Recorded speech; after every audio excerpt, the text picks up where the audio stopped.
Asalaamu calaykum waraxmatullaahi wabarakaatuhu saaxiibayaal maanta waxaan jeclaystay inaan idinla wadaago farsamo yar oo fudud. Farsamadaas waxaad iga caawinaysaa sidii aydan marka aad rabtaan qof inaad garaacdaan qofka tusaale ahaan nambarkiisii ma taqaanid laakiin magacii ku save garaysnaa ayaad xasuusataa. Tusaale ahaan qofka magaciisa geed baa la dhahaa. So geed wuxuu ku jiraa ga'du waxay ku jirtaa number 4ka foorka taabanaysaa.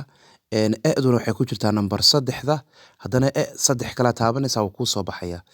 Tusaale ahaan D waan ku darayaa wakaa.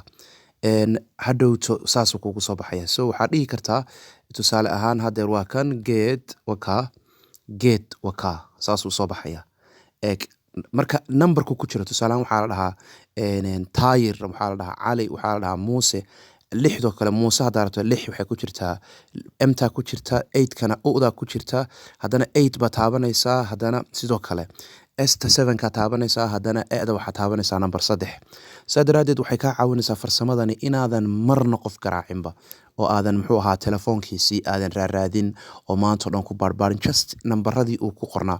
Tusaale ahaan waxaa la dhahaa maxamedku emtu waxay ku jirtaa maxay number 6 a'duna waxay ku jirtaa 2. So nambarada taataaba waxaa ku soo baxay dadka magacyadooda. Haddii la dhaho cabdi oo kale ka waran 2 gaad ku celinaysaa 3 jeer cabdi baad ku celinaysaa isagaa kuu soo saaraya. Marka saaxiib intaa yar baan jeclaystay inaan idinla wadaago. Marka qof kasta dad badan baa soo weydiiyey qof kasta nambaradan ha ku baadho dadka iyuusan waxba maanta oo dhan search. Marka waa farsamo yar oo shortcut ah aad baa mahadsantahay daawashadiina. Dadka inta kale aan ogeyn farsamadan ay ka yara maqan tahay oo kale la sii wadaaga. Asalaamu calaykum.